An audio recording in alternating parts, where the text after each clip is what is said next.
How's it going, everybody? RazingHel here, and this video is sort of a follow-up to the previous video I made talking about some of the issues I was having starting worlds if caves were enabled on them. I'm happy to report that as of the latest update to Don't Starve Together, it's called version 288.118.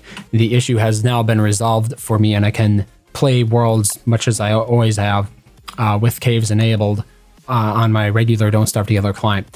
A couple of things that I want to point out here is that leading up until this point, I tried various other things to try to make it work. None of those worked. It was ultimately an update from Klei that resolved this. And so that sort of gives you an idea. Everything is by and large fixed. I did lose some game saves, but that was my fault. If that was all you're interested in, knowing when it was fixed or whatnot for me, that's all there is. But if you're interested in a little bit more, I will be going into more detail, sort of tell some of the story behind, how I went about trying to resolve this. Somebody who tried to help me named Zarklord, as well as the final conclusions and some other external lessons learned or ancillary lessons learned. Let's put it that way. So to get started with, Zarklord is the one who went out of the way to try to help me. And for doing that, I would like to shout out their Steam Workshop. They have been busy, quite busy in the modding community, and have a few really good mods. Granted, these, I'm not sure how many of these are solo efforts and how many of these are team efforts, but Island Adventures, Zarklord is a part of that team. Gorge Extender, which I used most certainly, was my favorite mod during the Gorge event this summer, as well as another one you might be familiar with, the Global Pause mod for Don't Starve Together, a favorite of mine, especially when I was doing my Eat Your Veggies challenge, because it was really important to be able to pause the game so I could go and do something else, since that game, food was really scarce to come by. Zarklord has also been busy with a new initiative called the Players Changelog and the Modders Changelog. This was for the most recent update, 288.118, and both of these logs focus on either changes to the code base that are significant to modders or significant to players, and it gives you a little bit more detail than the amount of detail that Klei themselves go in, because Klei will mention their hot fixes here in the Steam announcements for Don't Starve Together, but Zarklord's changelogs go into a little bit more detail. Stuff like, now WX78 drops the same amount of gears they would on death when you change characters from WX to another character via the moon postern. That's that new postern, the one that replaces the florid postern, this thing right here. So most certainly check out what they're doing.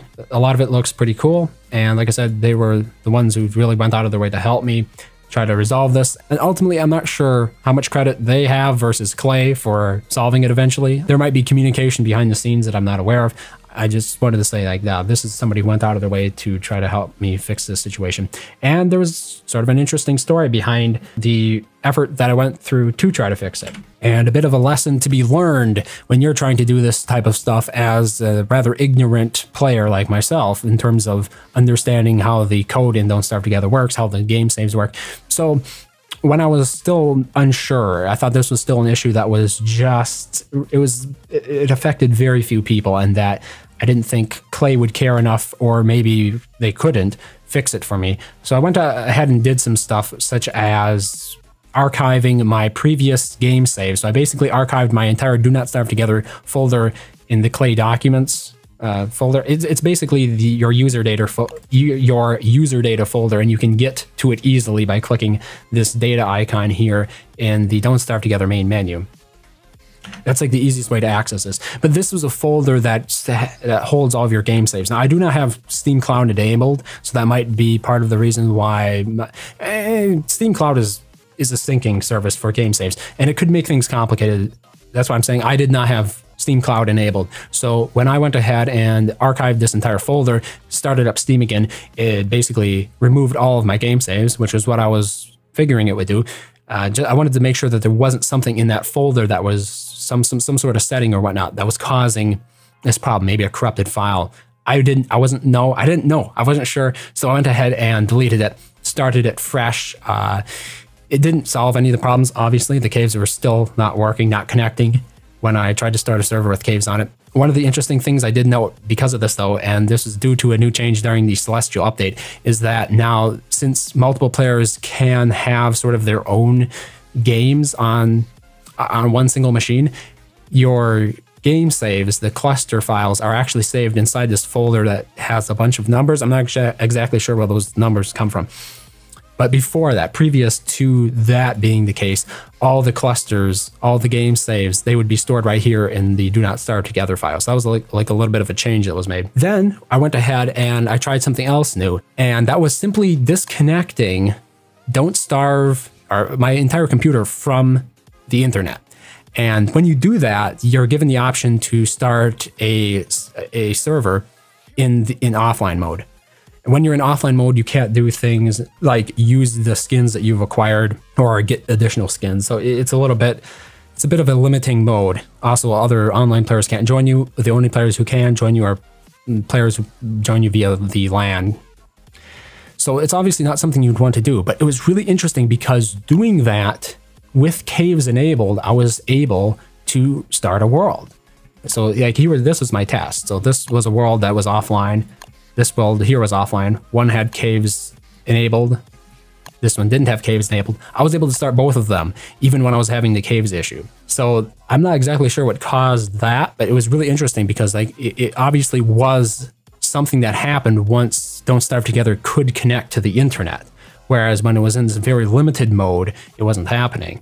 So that was like one little thing I found out. I also tried starting the Don't Starve Together dedicated server for Windows that was running via Steam CMD. This is a server, a dedicated server that you can install on the exact same computer that you normally run Don't Starve Together, and play Don't Starve Together on, and use it as a dedicated server host. So in other words, if you were interested in hosting your own server for Don't Starve Together on your Windows computer and you weren't interested in running the game itself full time, right, in the background, this is like a headless client. It kind of runs in a command line, and it allows you to set up a dedicated server on the same machine you regularly play Don't Starve Together on that other people can connect to and that can like run 24/7 without you needing to run your Don't Starve Together game. And it allows you all of the, all the options and configurations that you can make to a regular full Don't Starve Together dedicated server. That's a little bit besides the point here. The point that I was going to make about Steam CMD is that after starting this, it also did not connect. The caves would not connect to the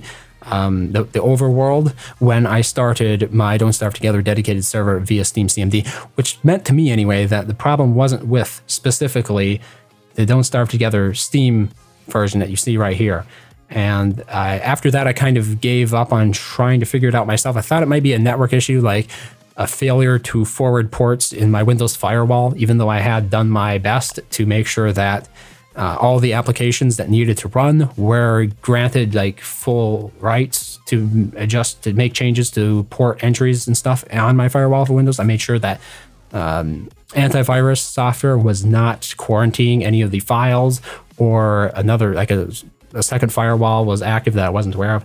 Didn't find anything like that, so I kind of gave up on it, thinking maybe the only way I'm going to be able to resolve this is simply by reinstalling my entire operating system. And it's been something, granted, that it has been in the back of my mind. I was thinking about doing it maybe early next year, sort of start with a clean slate.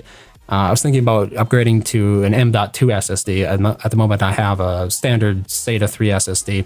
I was thinking of moving up to M.2, and then that would be the perfect opportunity to start again with a new install of my operating system. But it was still going to be inconvenienced, because up until that point, I wouldn't be able to host local games on my my regular Don't Starve Together client. So hopefully that gave you a better understanding of some of the history behind the troubleshooting that I did attempt. One of the other people who really did help me try to resolve this, and I of course appreciate that immensely. At the end of the day, I suppose it's still a little bit disappointing to me that all of this trouble was ultimately unnecessary, and it basically set my schedule behind in terms of Don't Starve Together content by about a week, I would say. But going forward, it's just going to be more of the standard videos that I usually do for Don't Starve Together. So thanks as always for watching, and I hope to see you next time.